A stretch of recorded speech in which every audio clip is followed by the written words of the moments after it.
ஓம் ஸ்ரீ மகாபெரிவா சரணம். நம்ம ஏபிசி சீரீஸில் ஒன்றா பார்த்துட்டு வந்துட்டுருக்கோம். இந்த எபிசோடில் வந்து DEFG அதோட கண்டினியூஷன், அதாவது develop endless faith in God. எண்ட்லெஸ்னால் என்னது? எண்டே இல்லாதது, எல்லை இல்லாதது. நம்ம ஏன் அப்படி சொல்கிறோன்னா, வெறும் ஃபெய்த் இல்லை, எவர்லாஸ்டிங் ஃபெய்த் வேணும். அதாவது கடவுள் மேலே நம்பிக்கை இருக்கும், ஆனால் நமக்கு நம்ம நினச்சது அவர் நடத்தி தரல, இல்லை ரொம்ப லேட் ஆகிறதுன்னா உடனே அவர்கிட்ட கோச்சுப்போம். அது கூடாது. அந்த எண்ட்லெஸ் ஃபெய்த்துன்னு அதான் சொல்லுறது.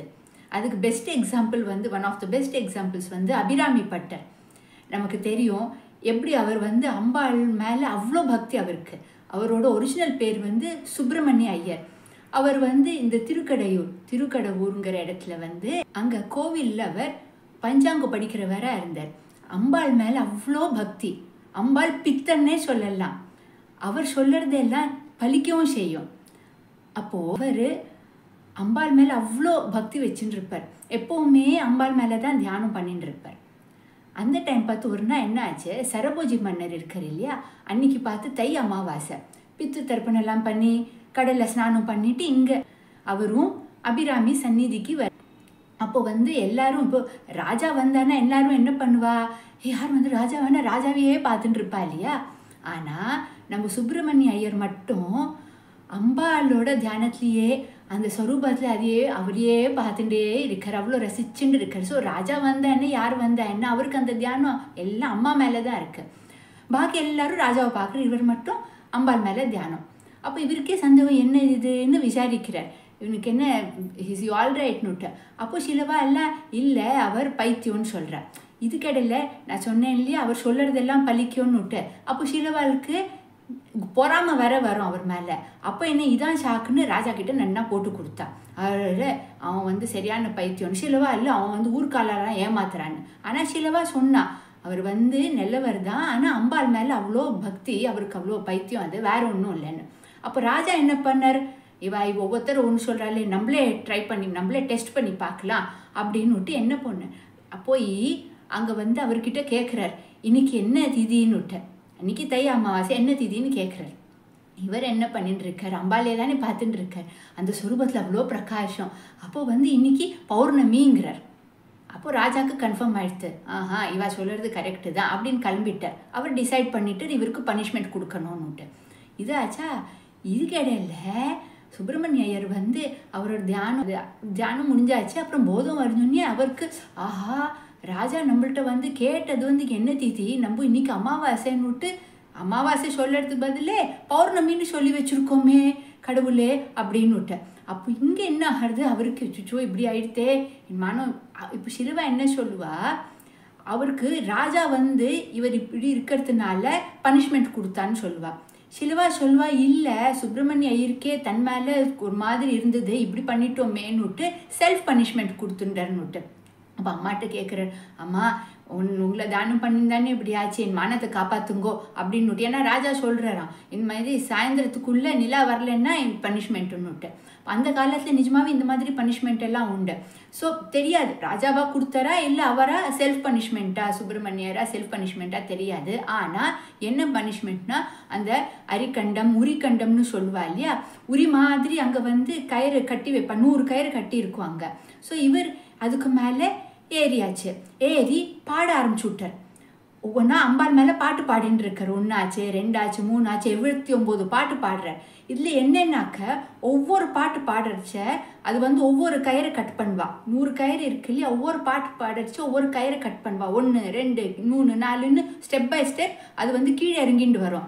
100வது ஆனோடனே டக்குன்னு கீழே வந்து நெருப்பு எரிஞ்சுட்டு இருக்கும். அவ்வளோதான், அவள் கீழே அதில் உள்ளே போயிடுவா. அது அக்கும் பனிஷ்மெண்ட்டு. ஸோ இவர் என்ன பண்ணுறார், அம்பாள் மேலே அவ்வளோ பக்தியாக ஒவ்வொரு பாட்டாக பாடின்னு இருக்கார் இல்லையா. 79 பாட்டு ஆனோன்னிய அம்பாள் தரிசனம் தந்து என்ன தெரியுமா, அம்மா தன்னோட பக்தனோட மானத்தை காப்பாற்ற வேண்டாமா.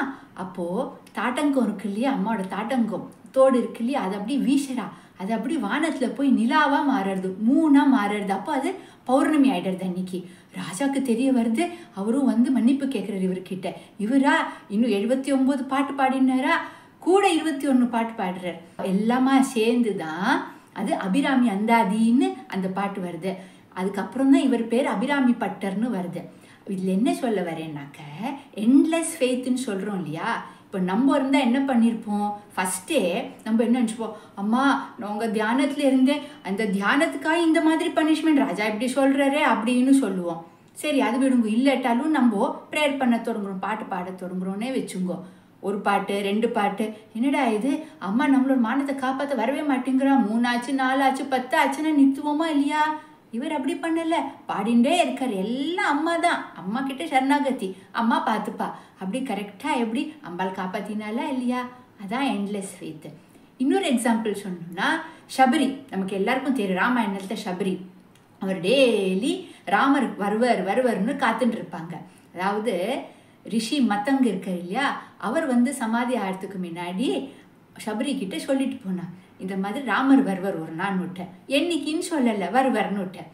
அப்போது நம்மனா இருந்தால் என்ன பண்ணுவோம், சரி வரட்டும், ராமர் வரைச்சு பார்த்துக்கலாம், அன்னைக்கு போய் நம்ம காட்டில் பக்கத்தில் தானே பழம் எடுத்துட்டு வரலாம் அப்படின்னு நினச்சிப்போம். பட் சபரி இவா என்ன பண்ணானாக்க, நாளைக்கு வருவார்னு விட்டுல, இன்னைக்கு வரும்னா டெய்லி போய் பழத்தை ரெடியாக வச்சுப்பாங்க. ஒரு நாள் வந்தாரா இல்லையா ராமர், ஆனால் அது மட்டும் பொறுமையாக காத்துட்டு இருந்தாங்க இல்லையா. நம்மனா என்ன பண்ணுவோம், வரைச்சு பார்த்துக்கலாம், இல்லை எவ்வளோ 1 நாள் 10 நாள் 1 வருஷமா, அதுக்கு மேலே நமக்கு பொறுமை இருக்குமா, ஆமாம் வரைச்ச பார்த்துக்கலான்னு. அதுதான் இவாழ்கிட்டேருந்து நம்ம கற்றுக்க வேண்டியது. அதாக்கும் பக்திங்கிறது. நம்ம சொல்ல போனாக்க, சபரிக்கிட்ட ரிஷி மத்தங்க சொல்கிறார் இல்லையா ராமர் வருவர்னு, அப்போ ராமர் பிறக்கவே இல்லை. இருந்துட்டும் அவங்களோட பொறுமை, பக்தி, ஸ்ரத்தை இதெல்லாம் பார்க்குறோம் இல்லையா. நம்மளும் அவள்கிட்ட அப்படி கற்றுக்கணும். அடுத்தது என்னன்னு பார்த்தீங்கன்னா பிரகலாதன். ஃபெய்த், நம்பிக்கைன்னு அவ்வளோ நம்பிக்கை. நமக்கு தெரியும் அவள் அப்பா ஹிரண்யகசிப்பு எப்படியெல்லாம் அவனை கொல்ல பார்த்தாருன்னுட்டு. ஆனால் ஒவ்வொரு தடவையும் என்னோட கடவுள் இருக்கார், விஷ்ணு பகவான் இருக்கார், காப்பாற்றுவார். அதே மாதிரி அந்த தீயில ஹோலிகாவோட எரிய வைக்கிறதுக்கு பிளான் பண்ணுவார் இல்லையா. இவர் என்ன சொல்கிறார் பிரகலாதன், இதில் அந்த ஃபயரோட ஒவ்வொரு ஆட்டம்லையும், அந்த தீயோட ஒவ்வொரு அணுலையும் என்னோட விஷ்ணு பகவான் இருக்கார், அவர் என்னை காப்பாற்றுவார். இது தீ ஆட்டியே தெரியல, தாமரை ஆட்டே இருக்குன்னு சொல்லிட்டு உட்காருவார். நிஜமாவே கடவுள் காப்பாற்றுறாரா. அதே மாதிரி கடைசியில் அவள் அப்பா கேட்பார், இந்த தூணுலையும் இருக்கானா, ஆமான்னு சொல்கிற மாதிரி கடவுள்வே அது ப்ரூவ் பண்ண நிரூபிக்க வர்றாரு இல்லையா. அதான் நம்பிக்கை வேணும். நம்பிக்கை இருந்தால் எல்லாம் நடக்கும். நம்ம 2 எபிசோட் முன்னாடியும் பார்த்தோம். நம்ம சிலவா சில படம் அப்படின்னா கடவுள்னு வச்சுக்காம கடவுளோட படம் தான் வச்சுப்போம். ஆனால் மகாபிரிவரே நம்ம அந்த எபிசோடு பார்த்தோம் இல்லையா. ஒரு திருச்சியில் இருக்கிற ஒரு ஃபோட்டோகிராஃபர், அவருக்கு மகாபிரிவர் மேலே நல்ல பக்தி. டெய்லி நைவேத்தியத்துக்கு வச்சுட்டு வருவார். அவர் மகாபிரிவர் தரிசனத்துக்காக ஓடி அவசரத்தில் கிளம்புறார். அப்போ என்ன, சுட பால், கொதிக்கிற பால் மகாபிரிவர் படம் மின்னுக்கு வச்சுட்டு கிளம்புறார். அவர் நைவேத்தியத்துக்கு வச்சு கிளம்புறார். அங்கே போய் பார்த்தாக்க ஒரே கூட்டம், மகாபிரிவர் பார்க்க அவ்வளோ பேர் வந்திருக்கா.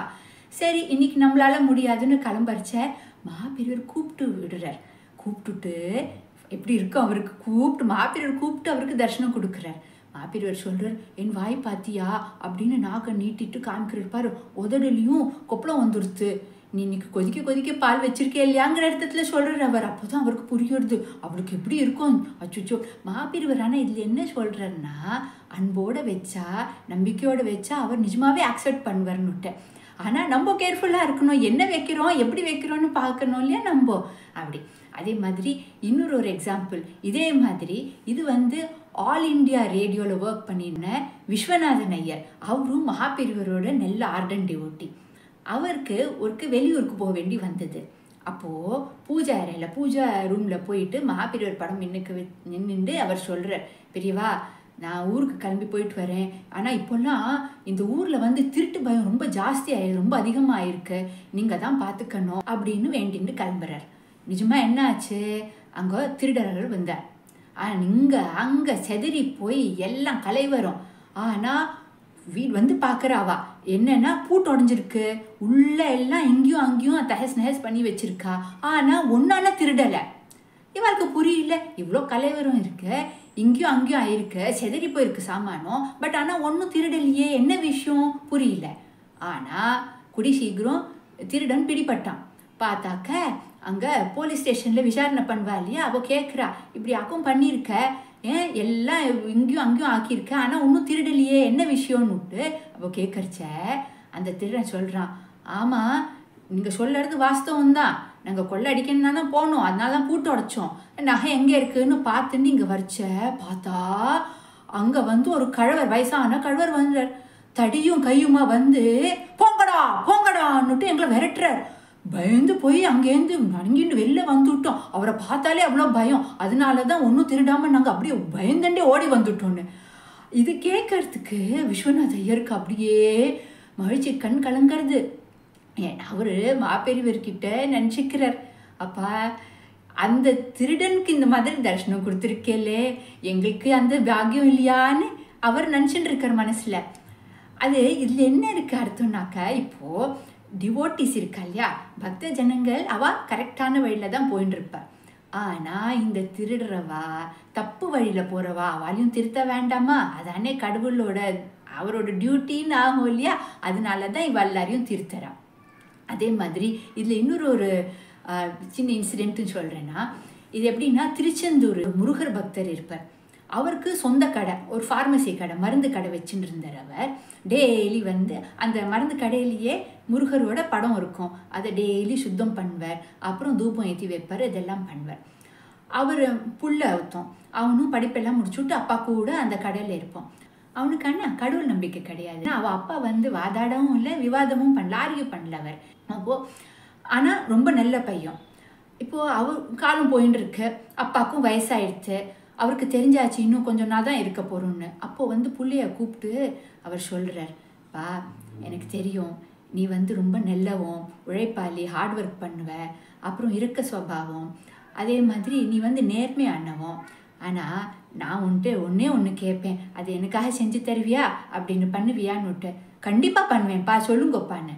அவர் சொல்கிறார், நான் பொண்ணுன்னே நீ முருகரோட படம் இருக்கு இல்லையா, அது டெய்லி சுத்தம் பண்ண, அப்புறம் என்னைக்காவது உனக்கு ஏதாவது ப்ராப்ளம் வந்தால் கஷ்டத்தில் மாட்டினேன்னா முருகர் மின்னுக்க கை கூப்பி நின்று அவர்கிட்ட வேண்டிக்கும், அவரெல்லாம் சரியாக்கி தருவார், சரியா அப்படின்னு. சரிப்பா அப்படின்னு சொல்கிறான். கொஞ்சம் நல்ல அவர் இறந்துடுறார். காலம் அப்படியே போயின்னு இருக்கு. ஒரு நாள் என்ன ஆகிறது, மழை கொட்டுன்னு கொட்டுறது. அதனால அந்த நமக்கு தான் தெரியுமே, மழை வந்தால் சிலப்போ எலக்ட்ரிசிட்டி போயிடும், கரண்ட் கட்டு. அப்போ என்ன, கஸ்டமர்ஸும் அவ்வளோவா வரல. இந்த டைம் பார்த்து ஒரு சின்ன பையன் அந்த கொட்டுற மழையில் சொட்ட அது அப்படியே நனைஞ்சுட்டு வரான். அவன் வந்து, அண்ணா இது வந்து இந்த ப்ரிஸ்கிரிப்ஷன் இருக்குது, இதில் வந்து எங்கள் அம்மாவுக்கு வந்து ரொம்ப உடம்பு முடியாமல் இருக்குது, டாக்டர் ஒரு மருந்து எழுதி கொடுத்துருக்கார், அதோட 4 ஸ்பூன் இப்போ உடனே அம்மாவுக்கு கொடுத்தாதான் அம்மா பழப்பாங்க, உங்கள்கிட்ட இந்த மருந்து இருக்கா அண்ணன் ப்ரிஸ்கிரிப்ஷன் காமிக்கிறான். ஓ இருக்கேன்னுட்டு கொடுக்குறார். சரியா நான்னுட்டு கிளம்புறான். அவன் கிளம்பி முடிக்கிறான். பார்த்தா கவுண்டரில் இவர் எந்த மருந்து கொடுக்கணும்னு வச்சுட்டு இருக்கார், அது அப்படியே கவுண்டரில் இருக்க. என்ன தெரியுமா எடுத்துகிட்டு போயிருக்கான், கொஞ்சம் நான் முன்னாடி இன்னொருத்தர் வந்து ஒரு எலி விஷம் இருக்கும் இல்லையா, ரேட் பாய்சன், அந்த இது வந்து எடுத்துகிட்டு போனவர் திருப்பி கொடுத்துட்றேன், எனக்கு வேண்டான்னு விட்ட.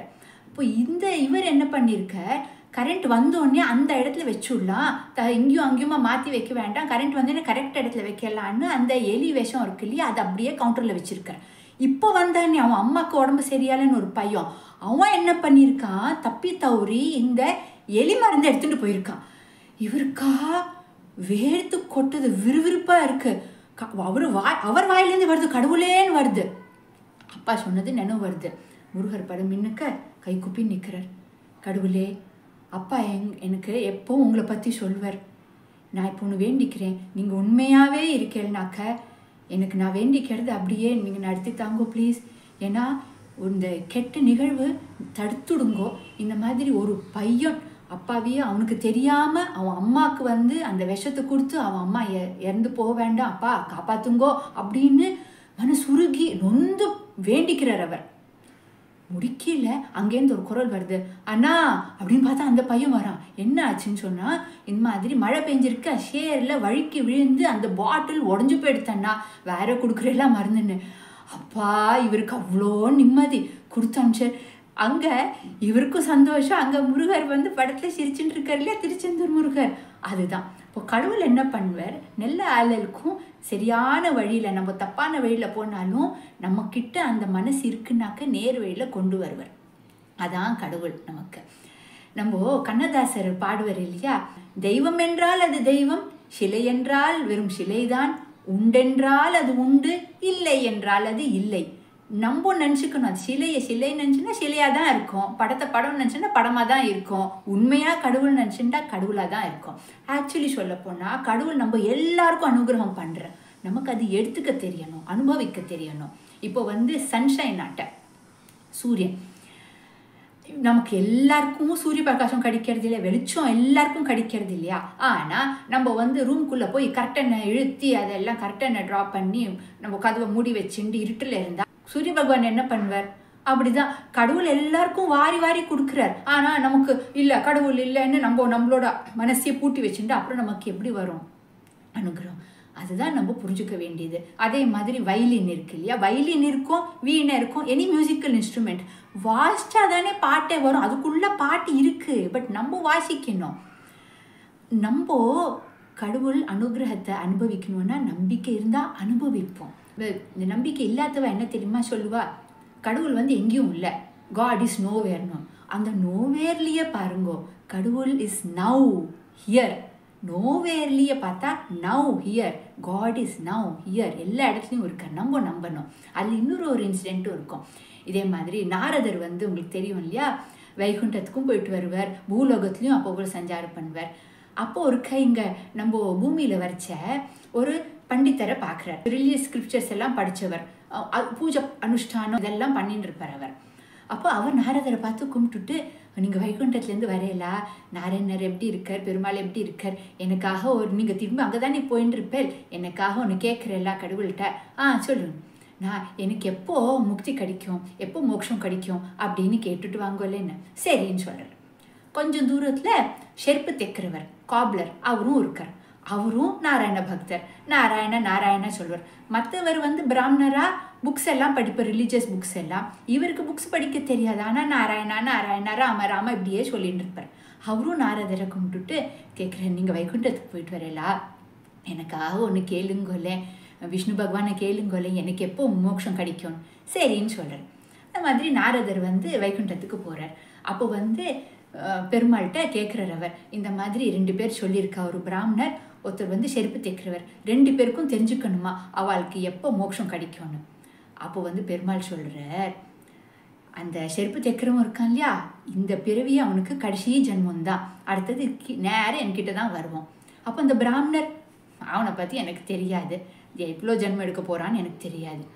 அப்போ நாரதருக்கு புரியல, அவரையும் இப்படி சொல்லுற, அவர் எப்படி பக்தி வச்சிருக்கிற, எல்லாம் வேதம் புராணம் இந்த மாதிரிலாம் படித்தவராச்சேன்னு. அப்போ அதுக்கு விஷ்ணு பகவான் சொல்கிறார், நீ போரிச்ச அவள் கேட்பா இல்லையா, நீ வைகுண்டத்துக்கு போயிட்டு வந்தியா, அப்போ பெருமாள் என்ன பண்ணிட்டு இருந்தார்னு அவள்கிட்ட சொல்ல. ஊசி இருக்கு இல்லையா, அது நம்ம பொதுவாக நூல் இதெல்லாம் கோப்போம், பெருமாள் யானை இருக்கு இல்லையா அதை கோத்துன்னு இருக்கார். அப்படி அந்த ஊசியோட கண் இருக்கு இல்லையா, அதுக்குள்ளே யானையை உள்ள விட்டுன்னு இருக்க அப்படின்னு சொல்கிறார். அப்போ உனக்கே புரியும் என்னன்னு. சரி, அதே மாதிரி இவர் கீழே பூலோகத்தில் அங்கே பிராமணர்கிட்ட சொல்கிறார். அப்போ பிராமணர் நினச்ச மாதிரி கேட்குறார், பார்த்தேல்ல விஷ்ணு பகவானை அவர் என்ன பண்ணிட்டு இருந்தார்னு. அப்போ இவர் சொல்கிறார், அந்த ஊசி இதுக்குள்ளே யானையை கோத்துன்னு இருந்தார். இவர் பிராமணர், என்ன கிண்டல் பண்ணுறேலா, ஏன் இந்த மாதிரி நான்சென்ஸ் எல்லாம் பேசுகிறேன், நான் நேரம் பண்ணால் எதுக்கு ஏன் கேலி பண்ணிட்டு இருக்கேன் இல்லை. சரி விஷயத்துக்கு வாங்கும், எனக்கு அவர் என்ன சொன்னார், அவர் எனக்கு எப்போ மோட்சம் கிடைக்கும்னு சொன்னார்னா, இவர் சொன்னார், இன்னும் நிறைய ஜென்மங்கள் இருக்குப்பா, அப்படி நீ பாட்டுக்கு ப்ரேயர் பண்ணிட்டுறேன். சரின்னு விட்டேன். அதே இது கொஞ்சம் தூரத்தில் அந்த செருப்பு தைக்கிறவர்கிட்டையும் போனார். அப்போ அவரும் கேட்டார், பொண்ணேலா அவர் பெருமாள் என்ன பண்ணிட்டு இருந்தார், என்னோட பெருமாள் என்ன பண்ணிட்டு இருந்தார். அப்போ இவர் சொன்னார், இந்த மாதிரி ஊசியில் யானையை கோத்துட்டு இருந்தார். அப்படியா, அப்பா நாராயணான். அப்போ நாரதர் கேட்குற, நிஜமாவே நம்புறியா இந்த மாதிரி ஊசியில் யானையை கோத்துட்டு இருக்கார். அவருக்கு ஆமாம், இதில் என்ன, என்னோட பெருமாள் அது, அவர் என்ன வேணால் அவருக்கு பண்ண முடியும். இதோ இந்த ஆலமரம் பேனியன் ட்ரீ இருக்கு இல்லையா, அதுக்கிடையில் நம்ம உட்காந்துட்டு இருக்கோம். இதில் அந்த பழங்கள் இல்லையா, ஒவ்வொரு பழத்துலேயும் அந்த விதை இருக்கு இல்லையா, அந்த ஒரு விதையிலேயே அந்த ஒரு விதையே ஒரு மரமாக ஆகிற சக்தி இருக்கு இல்லையா, அந்த ஒரு விதையே அவர் மரமாக ஆக்குறாருன்னு அவரால் என்னதான் பண்ண முடியாது. வேணும்னா ஊசியிலேருந்து கூட யானையை கோத்து எடுக்கலாமே அவர் அப்படின்னு சொல்கிறார். அப்போது என்ன சொன்னார் என்னோட முக்தி பற்றினா, நாரதர் சொல்கிறார், உனக்கு இந்த பிறவி தான் கடைசி பிறவி, நேர வைகுண்டத்துக்கு தான் போகணும். ஒரே சந்தோஷமாகிடுச்சு. இதில் நமக்கு என்ன தெரியறது? புக்ஸு படிக்கிறதுனால இல்லை, நமக்கு வந்து அந்த நம்பிக்கை வேணும். கடவுள்னா அவர் தான் இந்த பிரபஞ்சத்துக்கே சக்தி. இப்போ இந்த பிரபஞ்ச கடவுள் மேலே தான் நம்பிக்கை நம்ம வச்சுக்கணும். அப்போ என்ன வேணால் நமக்கு நடக்க. அதே மாதிரி நம்ம ஒன்று என்ன நினைவு வச்சுக்கணுன்னாக்க, கடவுள் நம்ம கூட இருக்கார், நமக்கு அது கண்ணுக்கு தெரியாது, அவர் எப்போ நம்மளை தாங்கின்னு இருக்கார். அந்த ஃபேமஸ் கதை இருக்கும் இல்லையா, அந்த கடலோர இந்த பீச்சில் வந்து மணல் மேலே அந்த பக்தரும் கடவுளும் டெய்லி சேர்ந்து போயின்னு இருப்பான். மற்றவாளுக்கு தெரியாது, இவனுக்கு தெரியும். அப்போது 2 செட் ஆஃப் ஃபுட் பிரிண்ட்ஸ் இருக்கும். திடீர்னு அவனுக்கு கஷ்டகாலமாக வந்தது அந்த பக்தனுக்கு. பார்த்தா மணலில் வந்து நடக்கடிச்ச கடல் கரையில் மணலில் மேலே நடந்துட்டு வச்ச ஒரு செட் ஆஃப் ஃபுட் பிரிண்ட்ஸ் தான் பார்க்குறான். அப்போ வந்து கடவுள்கிட்ட கேட்குறாரு, பார்த்தேலா கஷ்டம் வரைச்சு நீங்கள் வந்து நைஸாக நழுவிடுறேல், என்னை தாங்கவே மாட்டேங்கிறேலே நீங்கன்னுட்டு. அது கடவுள் சிரிச்சுட்டு சொல்கிறார், நீ வந்து ஒரு செட் ஆஃப் ஃபுட் பிரிண்ட்ஸ் பார்க்குற, நீ உன்னோடதுன்னு நினச்சிட்டு இருக்க, அந்த காலடி உன்னோடது இல்லைப்பா, நானாக்கும் உன்னை தூக்கிட்டு உன்னை தாங்குறேன், அது என்னோட காலடி ஆக்கும் அதுன்னுட்டேன். அது நமக்கு தெரிய மாட்டேங்கிறது. இன்னொரு சின்ன கதை உண்டு. என்னன்னாக்க, ஒரு சிப்பாய், ஒரு சோல்ஜர் எனிமிஸ்ட் எதிரிகள்கிட்டேருந்து தப்பிச்சுட்டு ஓடின்னு வந்துட்டு இருக்கான். எப்படியான தப்பிச்சுக்கணும், காடு வழியாக வரான். அங்கே பார்த்தா ஒரு சின்ன குகை, இதுதான் இதுன்னு ரக்ஷன் விட்டு அவன் குகைக்குள்ளே நுழையிறான். கடவுளேன்னு நொந்து வேண்டிக்கிறான்ப்பா, காப்பாற்றுங்கோ, எனி டைம் என் மேலே வந்துடுவாவா, அப்புறம் என்னோட பிராணன் போயிடும், காப்பாற்றுங்கோ காப்பாற்றுங்கோன்னு கரெக்டாக சொல்லி முடிக்கிறச்ச ஒரு சிலந்தி, ஸ்பைடர், எட்டுக்காப்பூச்சி, அது வந்து அவன் மினுக்க நிற்கிறது. இவனுக்கா, நான் வந்து உங்களை ஹெல்ப்பு கேட்டால் ஒரு சிலந்தியை ஸ்பைடரை கொண்டு விட்டுருக்கேல அப்படின்னு விட்டேன். அப்படியே பார்த்துட்டு இருக்கேன், என்ன பண்ணுறதுன்னா வலையை கட்டுறது. என்னப்பா இது, கடவுள் நம்பிக்கை இருந்துட்டு பிரயோஜனம் இல்லைன்னுட்டு. ஆனால் அந்த ஸ்பைடர் என்ன பண்ணுறது, வெப்பை கட்டிக்கிறது, வலையை அப்படி நன்னா கட்டிட்டு ஃபுல்லாக அந்த கேவ் என்ட்ரன்ஸ், குகையோட என்ட்ரன்ஸையே நன்னா மூடிடுறது. நிஜமாவே அவள் எதிரியெல்லாம் வர, எனிமீஸ் வரா. பார்த்துட்டு அவள் அந்த கேவில் சந்தேகம் இருக்கானான்னு விட்டேன். ஆனால் ஒருத்தன் சொல்கிறான், இருக்க மாட்டான், இது பாரு பழைய குகையாக இருக்குது, ஏன்னா இதை பாரு இந்த காப் வெப் எல்லாம் இருக்குது, ஸ்பைடர் வெப், சிலந்தி எல்லாம் அந்த விலையெல்லாம் போட்டு இதுக்குள்ளே யார் போவா, அப்படி அவன் உள்ளே நுழைஞ்சாலும் அவன் மேலே எல்லாம் விழுந்திருக்கும், அப்போ இது பிரேக் ஆகிருக்கும் இல்லையா, அது கிளியராக இருந்திருக்குமே, பாரு ஃபுல்லாக இருக்குது, இங்கே இருக்க மாட்டான், நம்ம கிளம்பலான்னு. அப்போ தான் உள்ளே இருக்கிறவன் இவன் கேட்டுன்னு இருக்கான் இல்லையா, கடவுளே ரொம்ப நன்றி, உங்களை நான் தப்பாக புரிஞ்சுட்டு விட்டேன்ப்பா, மன்னிக்கிஞ்சுங்களோன்னு அப்படி கேட்குறான், வேண்டிக்கிறான். ஆச்சா, ஒரு இன்சிடெண்ட் சொல்கிறேன். ஒரு கோவிலில் வந்து பெருக்கிறவர் ஒருத்தர், அவருக்கு வந்து கடவுள் மேலே ரொம்ப பக்தி. அப்பப்போ அவர் மனசுலேயே பேசிப்பார், அது கிருஷ்ண சிலையிட்ட அவர் பகவானே அப்படின்னு டெய்லி அவரோட வேண்டிக்கிறதெல்லாம் வேண்டிப்பார்.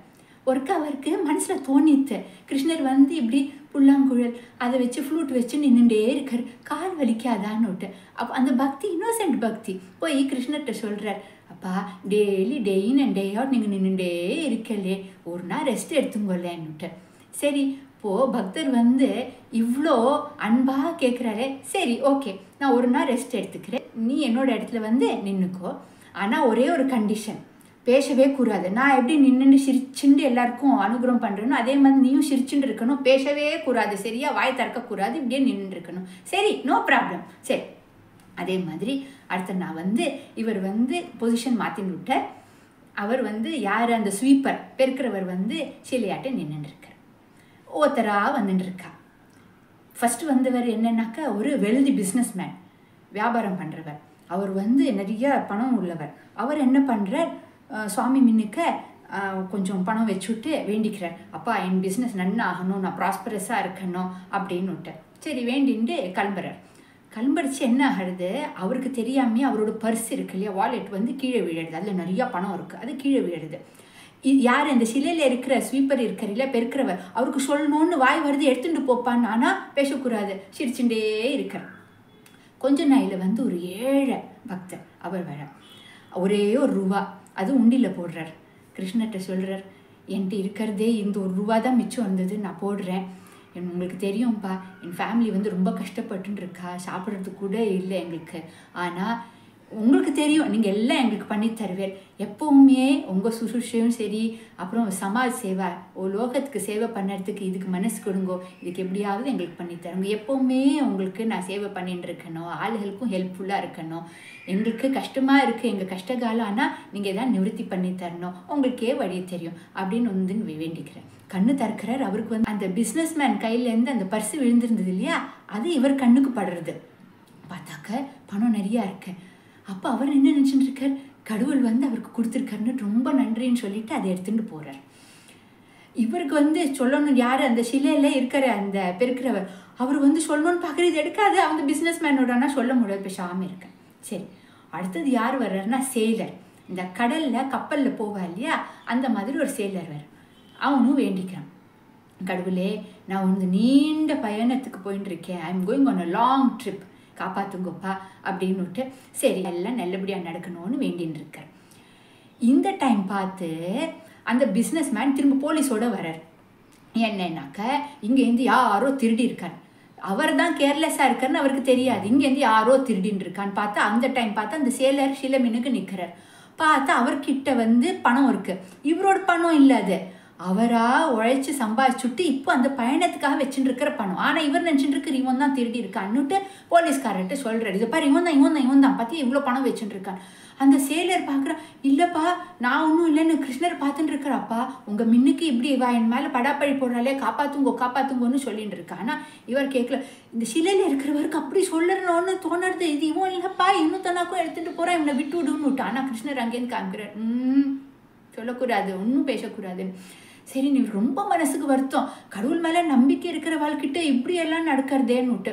சரி, போலீஸ் எல்லாம் அவனை பிடிச்சுன்னு போயிட்டார். அன்றைக்கெல்லாம் ராத்திரி ஆனோடனே திரும்ப கிருஷ்ணர் அப்புறம் அந்த பெருக்கிறவர் அப்புறம் தே ஸ்வாப் பொசிஷன்ஸ் மறுபடியும்.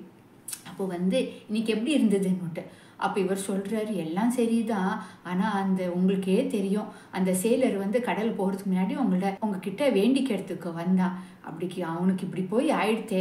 யார் கல்பிரிட்னா, ஏழையா ஒருத்தர் வந்தார் இல்லையா, அவர் தானே அந்த பர்ஸ் எடுத்துட்டு போனார். பின்ன அவர் இல்லையா சொல்ல போனால் போலீஸ் அவாளை பிடிக்கணும்னா பாவம் ஏழைன்னு இவரே தானம் கொடுத்துருக்கணும், அப்படி ஏதானு நடந்திருக்கணுமா இருக்கும், ஏன்பா இப்படி பண்ணிட்டேன்னு. கிருஷ்ணர் சிரிச்சுன்னு சொல்கிறார்.